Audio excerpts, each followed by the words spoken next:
Doc, what's going on? It's Doc Talk Tuesday, and the NFL's going crazy with injuries. Busy weekend, Doc. Hey, Doc, we eat in Taco Bell, but what do I know? Let me ask you something. Are guys in shape, but not in football shape? It's hard to answer that question. Yeah. I would say the first 7 weeks of the season, 6 to 8, usually fall into high risk for soft tissue injuries. So we're kind of getting out of that. That doesn't mean you can't get them afterwards, but it's less likely. Perfect example, Mike Evans tweaked his hamstring last week, didn't practice Wednesday, Thursday, whatever it was, came back on Friday. I tweeted, there's no way this dude is not playing. That's just who he is. That doesn't mean he should have played. I'm just saying that's just who he is. And as a result, caught a beautiful play, but on the second deep ball into the end zone, probably significantly strained that hamstring. You saw him immediately grab it, and that was it. He was done. You think he ripped it? Yeah, I think he's got a partial tear, grade 2. Like Nico. Very similar pattern. Doc, you said that, and I look back and I look at the history, and I was talking to Wedo and a bunch of other guys yesterday.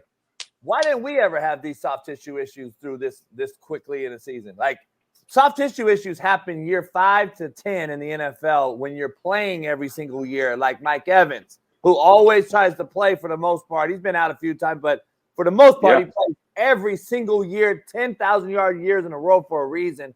Correct. I can see him doing it. He's older. He's longer, as you know. He's got longer hamstrings than a lot of these guys. Where are you at with that? So I think there's multiple variables to it. I think the turf plays a role.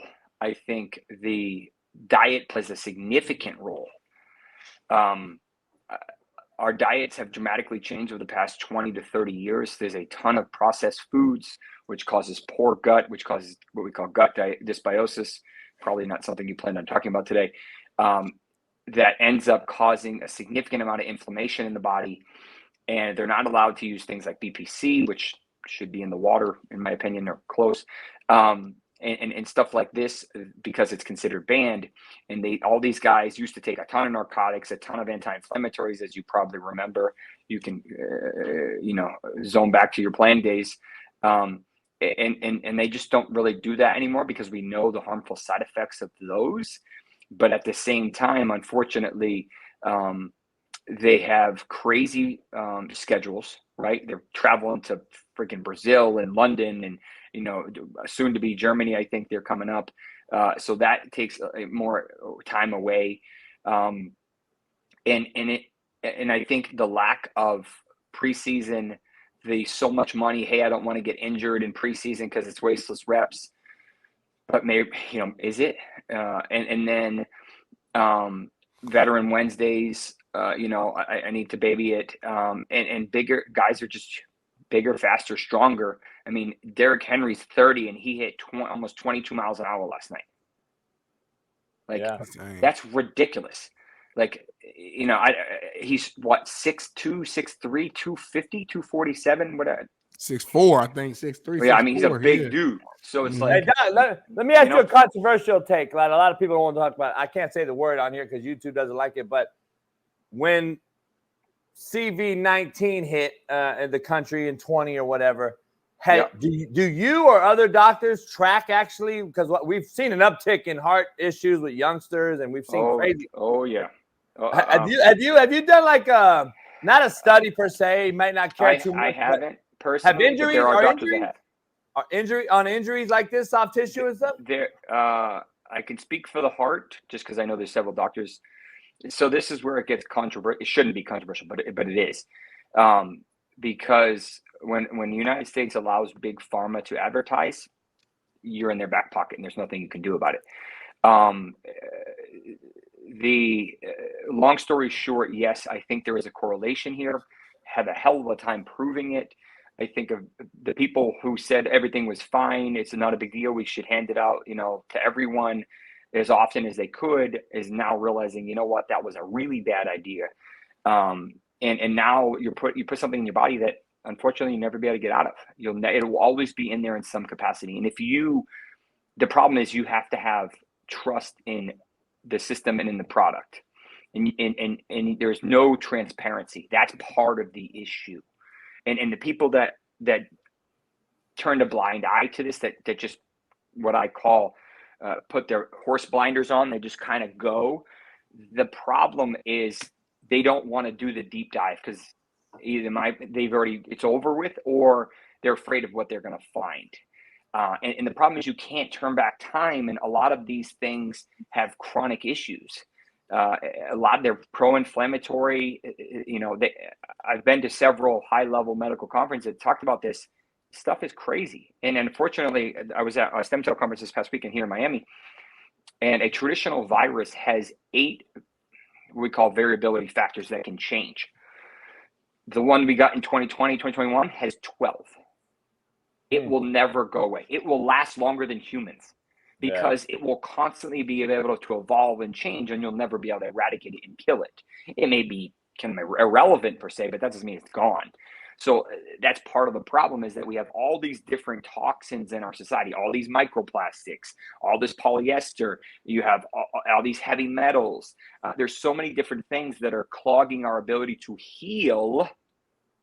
And as a result, we are getting these crazy injuries. If you saw how many high-level athletes in their 20s, I've checked for mercury, because that's one of my specialties, and I've had multiple guys in their early 20s that play, that you would know, that have mercury levels 50 to 70 times normal in their tissue. And they're not just eating fish. Mostly sushi, to be honest with you. That's actually where it comes from. But fillings and play a role, other things. But so if you think about that, this has to do with mitochondrial. This is way deeper than right now. But in general, that's part of the problem. Our environment is filling up all these garbage, inflammatory things from different sources, what I call toxins. And as a result, we're not healing, we're not processing, and we're not detoxing. And as a result, we're not healing appropriately. And that's why these guys can't get back to healing, so they re-injure so easily.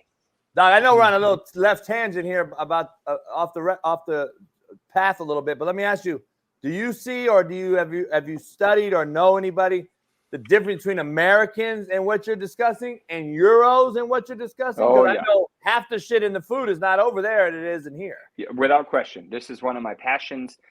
There's a reason why I am gluten-free, dairy-free, seed oil-free, and you look at my anti-aging markers and they're ridiculous. Because the American diet is so inflammatory. They use most of the pesticides used are super inflammatory. They allow for bacteria and inflammation in the gut, again, SIBO or gut dysbiosis, which translates to the body not getting the proper nutrients it needs. We only absorb about 18 to 21% of oral vitamin C. Think about that. That's nothing. You're throwing away 80%, over 80% of something. So our guts are so messed up, and that's secondary to the diet. And all of these things are ultra processed. And though, yes, they're great for shelf life. Yes, they're great for big food ends, money, but they're awful for us. That's why when you go to Europe, you can eat all the pasta you want because their gluten is still considered traditional gluten. Here in America, our gluten is so modified, our body has no idea what to do with it. Doc, I lived in Amsterdam. I used to eat pasta all the time. I didn't even feel like I was full, and I go home and I'm not all tired and shit. It's totally different. It's crazy. It's a different monster. And most of my patients are obviously Americans. So I'm like, you have to get off the traditional American diet. If you want to ask for one diet, it's not perfect, but Mediterranean is probably going to be the best. But remove the garbage. Remove anything that's in a box. If you can't read it, if you don't know what that word is, you probably shouldn't be eating it. We've seen a huge push over the past 6 to 12 months comparing American foods or the version of American foods to European foods. And there's like 10 times more things in the American foods, or, several more. I won't say 10 times, but now it's crazy. Doc, is it, but that's not something that's new, right? Like that's something that's been that way for quite some time, right? So we ain't opening our eyes. It's evolving. It's evolving though. So without going down an even more larger tangent, the powers that be, the researchers that were in big tobacco many moons ago, ended up getting bought and moved to big food. So they engineered the food to be addicting, to be cheaper for them to make, but last longer, allowing more profit. And as a result, that's happened over the past 30 years. So that's why, in the 80s, 70s, 80s, the food was completely different. Now you have all these pesticides and all this other stuff that's great for keeping the food lasting longer, but awful because our body has no idea what to do with it. So it just keeps stacking in it. It's almost like a car accident that never gets removed. It's just constant. And now you have to create a new, way to get around it. And if that happens every day, it just becomes ridiculous. That's why part we of got the plastics, issue. right? We're finding more plastic microplastics in the are man. crazy. We average, this stat still blows my mind. We average eating 1 credit card worth of plastic a week. Oh, shoot. Yeah. Hey, I'm gonna go vegetarian, Doc. You got me over here, man. I've been having stomach okay. issues all night. I'm gonna go vegetarian. Just The not last eat thing, none of this shit. I'll share you my diet. The last thing I'm going to tell you. No, for real. Share me your diet for real. This one straight blew my mind. On the average American brain is 0.5% plastic. I heard JB had like 0.8. That's why he's a little, what I Hey, mean? Doc, Many of these things cross the blood-brain barrier. Doc, Right? my That's mom, my mom was a doctor forever. My brother now, who's a former Air Force pilot, is now now he's been in the pharmaceutical side since he's retired from flying, still in the Air Force. And the shit he can and cannot tell me tells me how crazy it is. Yeah. Because he literally is like, man, I can't say shit about what's going on with this, and this. And because I ask him, and I'm like, not only about the foods and shit, but like just everything that's going on, man. It's like crazy. That's why you could set some food outside and no bugs, no weather. It doesn't affect it. Like what? You put watermelon outside and the ants don't go to it? Like what? Yeah. It's crazy, man. Doc, in part, I love to talk about this stuff on my platform, but the problem is nobody wants to hear that. They want to hear about injuries, and I get it. But I try to use my voice for multiple things, not just to tell you if a guy's. I like stuff like this. The people need to know shit. That's why we do the real shit, man. Because a lot of people don't want to do it. But like you said, people want to know about injuries. I'll give you one more thing that I did a podcast earlier in the year, a series. I think I did 20 or 25 of them called Eternal Vitality. It's all about this type of topic. I remember I'm a sports med doc, so there's a lot of sports stuff in there too, injuries. But there's some of this stuff. You can check it out. It's not big. It's just something I did as a passion project. Maybe when NFL's over, I'll pick it back up. But there's some cool stuff. If any of your listeners or you guys want to check it out, there's some different YouTube or Apple Podcasts, wherever. I think you'll learn a couple things on there. Gotcha. Yeah, definitely we'll check it out, my guy. Doc, and to end it before we talk about everything that everybody wants to hear that they don't need to hear. Because by the way, everyone that we're going to talk about today that's injured, don't give a fuck about any of you in the chat. Just FYI. But anyway, hey Doc, real quick, like my mom used to tell me years ago. This was years ago when I was young. Like, stop the sugar. Take the sugar out. Watch your face just morph into a fucking thin cell. And it's crazy how you take sugar out and your body just thins immediately, almost like in your face, right? You lose this. Sugar is predominantly the devil. It's also my vice, so it's kind of a double-edged sword for me. If you have a choice, do fructose, in my opinion, which is basically fruits, right? Just if you have a choice, if you're going to get your sugars, it's like natural sugar, right? Yeah. I mean, it's still sugar, but your body uses it differently. There's a ton of vitamins and minerals and other important things in there that are super helpful. So yes, but in general, you should not be eating that cookie, that cake, that donut, that whatever you think that you shouldn't be eating. Stop eating it. Your body the crazy part, and we could talk about this forever, and I appreciate it, but we'll move on. But listen, the sugar part, though, is the fascinating part that no one wants to discuss. Because in Europe and Asia, they push sugar because it's actually a whole nother sugar than it is here. It's like what you say. It's fructose, natural fruit sugar that contain it from your regular strawberries and all your berries and all the shit that has natural sugar in it. Here, though, remember soda, Coke? Remember Coke? You could buy Coke with the original natural sugar. It's all processed now. Everybody's like, oh, it's nasty. No, that's how it used to be because it was actually good. Now you don't like it because they put so much shit in this syrup. One kind of funny tangent. So my partner, the other doc that owns the clinic, he loves diet or Dr. Pepper. Like that's his jam. I love Dr. Pepper. But the original one. You can still get the original one in a glass bottle. He has a bunch in his office. I see him. I'm not a big fan of it, so I don't drink it. But so whenever he did, but it's real. It's the traditional, like the old school Coke. But apparently you can still get it. But he's like, I don't like the newer. I like the old. You get it in Mexico. Yeah. You can get it in Mexico. You can get Yeah. the original Coke, the original 7-Up, the original shit. Yeah. It's in Mexico. You know what's crazy? And we'll leave. I know it's crazy, but my cousin's keep going.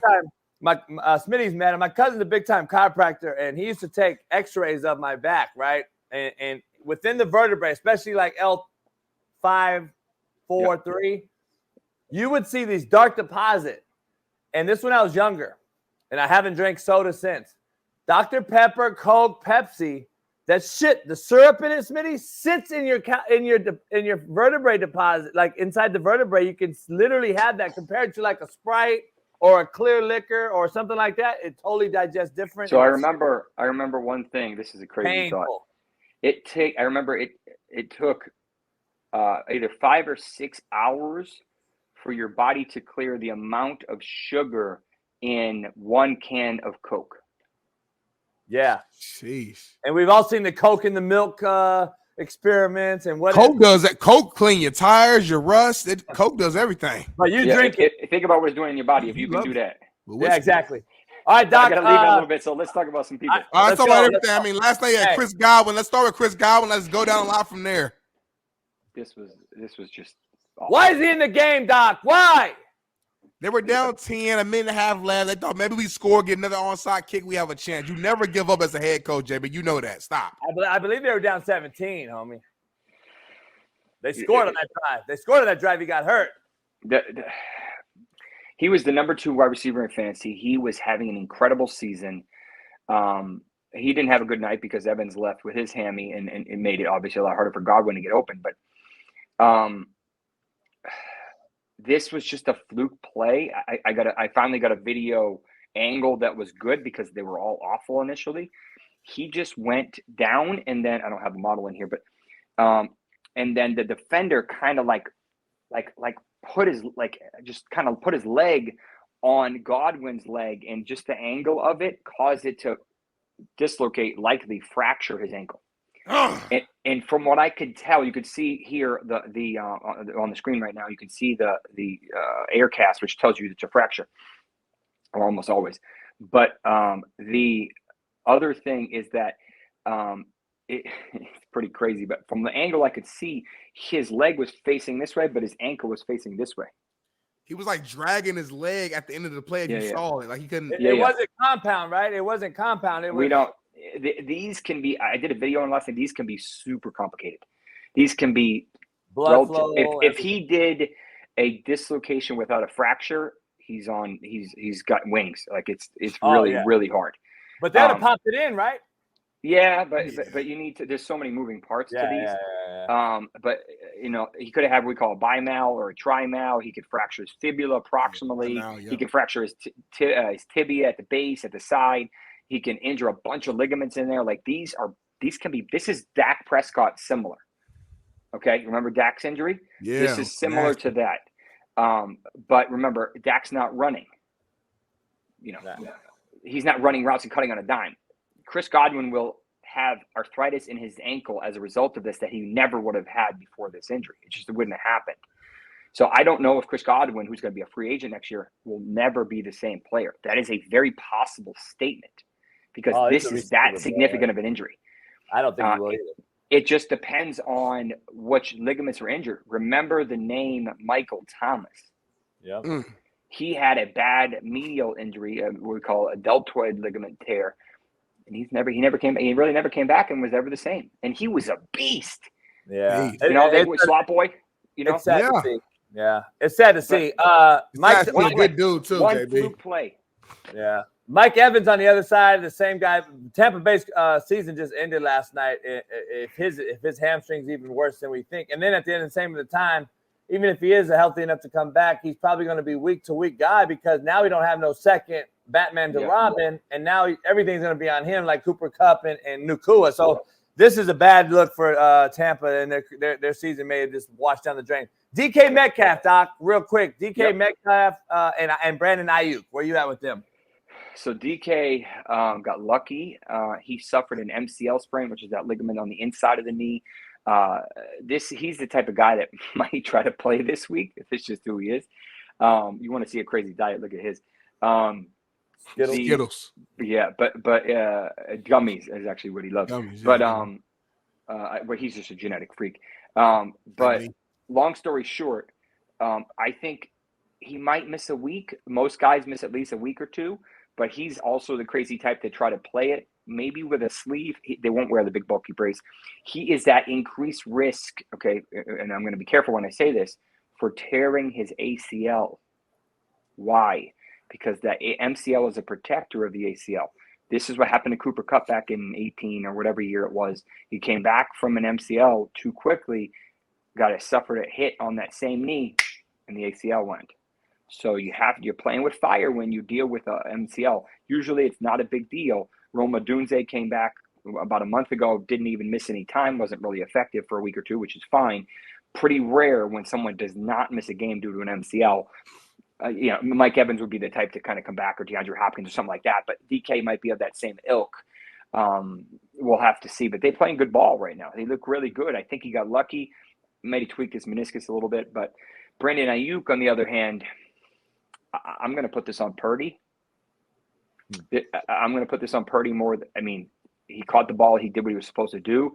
But I think ball placement and angles and where the defenders were coming from, I guess how crazy you don't want to get. But he got a bad injury, and this is why guys need to take their money. Man. Because like Godwin, there's a very good chance that this injury is going to linger. He tore his ACL, he tore his MCL, or some capacity MCL, probably his meniscus, what we call the unhappy triad. And if he's ready for week 1, great, of 2025, but he's not going to be the same player. Think Mike Williams this year. It's very difficult the first half of the season when you come back to get acclimated to trust that knee. We'll see it with Nick Chubb. We'll see it with TJ Hawkinson this week. We'll see it with Jonathan Brooks when he gets activated. These are frustrating injuries. He just got his bag. And thankfully, if he didn't hold out to say, hey, I'm going to prove it season, because your prove it season would have just lost you about $50 million, if not more. Man. So long story short, I don't know why I tweeted this last night, because I saw it. I'm like, what the hell? Who did the 49ers piss off? The gods? Like, what do I mean by that? Debo Samuel is in the hospital with pneumonia.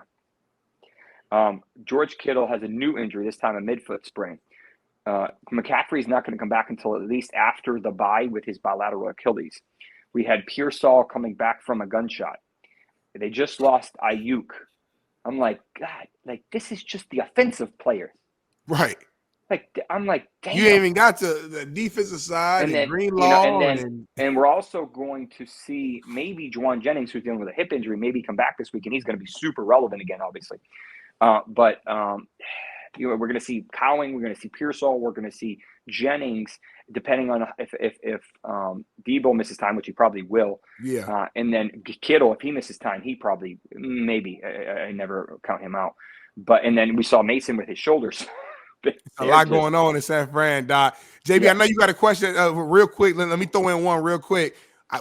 Deshaun Watson, obviously, it's kind of depending if you're a Cleveland fan, you kind of got mixed feelings on the situation, but regardless, nobody wants to see someone go down with the injury like this. What did you see? How did it happen? Why did it happen? Classic traditional Achilles tear. You saw the pop clear as day. I didn't even need to. I actually asked the rhetorical question initially because people see it and they know what it is so much. You don't even have to be medically trained to see the calf pop or whatever you want to call it. Yeah. Almost always a confirmatory, especially when you get carted off the field and so on and so forth. Remember, Deshaun's had bilateral ACL tears. Remember that. This is not, this is the third Achilles in the past 12 months, maybe 15 months, whatever, from a quarterback. That's insane. Okay, and he's much younger, right? He's not young, but he's younger. I think as far as we know, didn't have a calf injury before, which in my opinion does play a role. But I think there's compensation patterns indirectly from the ACL, and I think the turf plays a role, whether or not they want to admit it. Did he have any antibiotics recently? Did he have any cortisone recently? Those play a role as well on Achilles. So there's different levels, but different causes. But long story short, this has the potential to be career ending. Money wise, maybe it's not because of whatever. But he was accurate, but he wasn't doing anything. He wasn't effective, and he's got so much, baggage that I just don't know if teams are going to be willing to go down this route again. They might not have a choice. The contract might say, hey, well, he's coming back regardless. Doc, real quick before you get out of here, I know you got to go. Tua says he's back, etc. He's got said no to the helmet condom. Ed Reed was on the Manning cast last night and mentioned the helmet condom thing, and they kind of went away from him because Ed Reed was being a little too honest, I believe. Where you at with Tua, first of all, returning and saying I'm not going to wear a helmet? I'm glad he's not, but go ahead. I get it. I think the helmet, if it helps a little bit, why not? It looks a little funny. I don't care, whatever. But if it can lower his risk of concussion, which would put him on IR and end his season, in my opinion, why not? I mean, you did freaking yoga and jiu-jitsu for 6 months to prevent another concussion. Why can't you wear an extra different helmet? Like, is it really that big of a – wear a Q collar if you have to. Like, supposedly there's data to support it. It's not going to hurt you. So just, do everything you can to prevent getting another concussion. This team has been downright pitiful.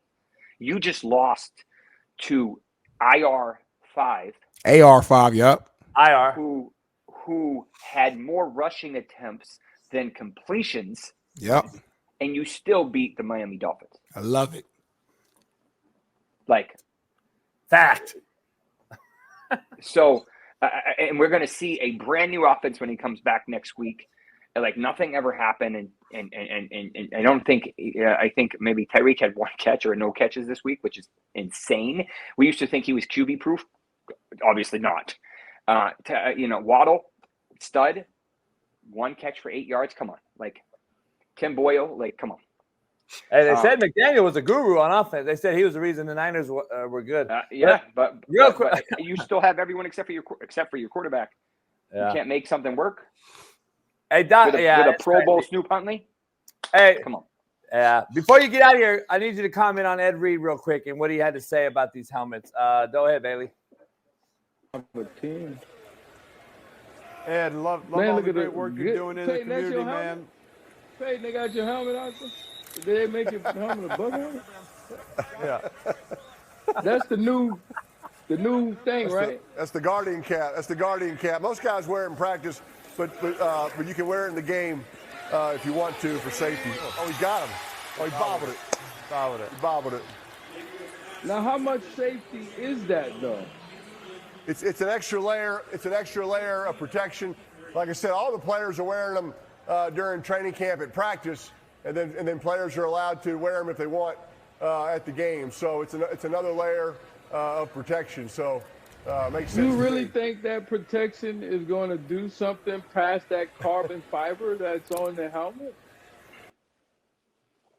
He's got a good point. I got a helmet guy that says they're worthless. So I'm just saying. So I think the problem with this is that if you ask the NFL, of course they're going to say they're better. So you have like inherent bias data, like inherent bias opinion.